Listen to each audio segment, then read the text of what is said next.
Namaskar Sadhguru, my name is Ritu. My question is, what according to you is being successful in spirituality? In spirituality or life? In spirituality.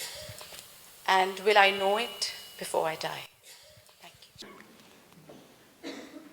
See, what this entire contrived ideas about what is spirituality, what's happened is, people think if they're seeking God, they're spiritual.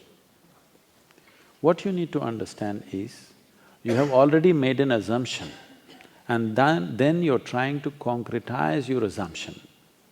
You want a guru to tell you, yes, God is there seeking. Seeking means this, you don't know whether God rules this existence or devil rules this existence or it's simply unruled like India. You don't know, that's why you want to seek. Seeking means you do not know and you want to know. If one has to be successful, as I said earlier, the most important thing is your intelligence is not identified with anything. Because the nature of the intellect is this, the moment you take on an identity, your intellect will work hard to protect that identity. You just have to tell yourself 3 times, I'm an Indian. Suddenly everything Indian looks nice, everything across the border doesn't look nice. You just have to tell yourself, I'm this, and immediately it only protects that and nothing else. This is the nature of the intellect. In fact, that is the work of the intellect because intellect is a tool of survival. Intellect is not ultimate intelligence. Unfortunately, because we are too much under European influence and somebody there said, I think so, I exist, we just lost it. In India, in the yogic system, we do not ascribe too much significance to your thought, first of all. So why we do not give significance to thought process is, it can only happen from the limited data that you have gathered. What you call as thought, whatever kind of thought you have, is just recycling the limited data that you have gathered. You may think about gods, you may think about pleasure, you may think politics, you may think money. It is only the data that you have you're recycling. You are not… see, you may be thinking whatever. So I have been telling… this is a hard thing to do with people, constantly telling them, if God appears in your meditation, you just have to ignore him. But Sadhguru, if Shiva comes, especially if he comes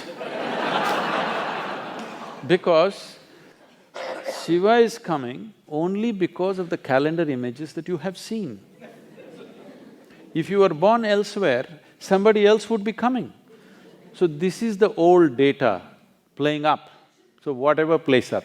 See, you cannot think God, you cannot think money, you cannot think the ocean or the sky. You are only recycling the limited data. So we don't acknowledge thought process as a great form of intelligence. It's a wonderful instrument for handling your survival in the material world. But if you want to pursue something, there are other dimensions of intelligence within you. To put it very, very simply, today afternoon, whatever you had for lunch, let us say you had a chapati turns into a wonderful woman like you because you ate the chapati. If Suhail ate this chapati, it will turn into a man. If a dog eats But I am a man. That is why I'm saying. You're not getting it. What I'm saying is, if a dog eats the chapati, it turns into a dog. So very intelligent chapati, you think? No, this is programmed. In your system, there is a certain volume of memory and intelligence which is capable of turning a simple chapati into a human being. When I say human being, I am talking about the most complex mechanism in the universe that we know of. There may be others, but this is the most complex mechanism in the universe that we know of. What have you manufactured such a complex machine with? With chapatis, bananas, dal and this and that? Just about anything you eat gets transformed. So there is an intelligence within you which is the very source of creation. Instead of finding access to this, you are too lost in your own thought process. Once you get lost in your thought process, your identities become super strong. When they become super strong, you have a sense of confidence, but all your clarity will go away. Unfortunately, the very foundations of the so-called religions of the world is about building confidence. Don't worry, God is with you. You know, there's some bank advertisements, you know, I'm with you. You know, our banker is with you.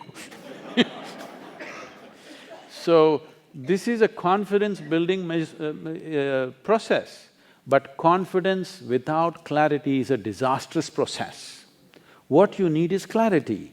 Confidence means you can't see, but you're confident. This is a dangerous way to go.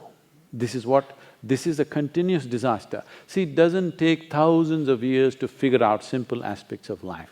I'm saying, now Suhail is going at these things, anger, hatred, all kinds of prejudice against each other with great vehemence about it. What I'm saying is, these are simple things in a human being. After a million years of living here, if you can't figure it out, which way to be out of it, obviously your intellect is not doing well enough, isn't it? You need other dimensions of intelligence. People ask me, Sadhguru, all other gurus are doing so many miracles, you don't do anything. I say, you want me to pull a pigeon out of my pocket? If I do that, you will have a bird and I'll have a shitty pocket. But no, let's stay with this. But you do acknowledge that there are many such people who are actually defrauding the emotions of a large population by doing this kind of nonsense. See, corruption is not the prerogative of only spiritual people. There are corrupt politicians, there are corrupt lawyers, there are corrupt policemen, there are corrupt doctors, there are corrupt every kind of profession, okay? It has entered every sphere of life. It is just that when a person who claims to be a spiritual guide or a guru turns corrupt, it stands out glaring because today if you go to a police station, you're expecting him to be corrupt, unfortunately. If he's not corrupt, you're surprised. That's when you talk about it. Oh my God, I went to the police station, the guy didn't ask for a buck. He did the job for me, you know. But when you go to your doctor, if he's corrupt, you're a little hurt because you placed your physical self in his hands. But when you go to your guru, you placed your entire life in his hands. If he is corrupt, you're very profoundly hurt, all right? So, the integrity that is necessary to perform different levels of activity is definitely more demanding when more trust is invested in that. But unfortunately, spiritual enterprise has started, okay? It's an enterprise. If you read 2 pages of Gita, you can become a guru in the country. You don't have to read the entire thing. 2 pages and go on repeating the same 2 pages in a language that other people don't understand, you will become a guru. So, about being successful with that spiritual process, this is all you have to do. Tonight when you go home, sit on your bed, look at yourself, what is you, what you gathered, okay? You have a home, you gathered it. You have people, you gathered them. You have clothes, you gathered this. You have a body, you gathered this. The content of your mind, you gathered it. See, before going to bed, close your eyes and see if you can keep all that aside, even intellectually. Just try to keep it aside and go to bed every day. You will see one day you will wake up in a way you have not believed possible, truly awake.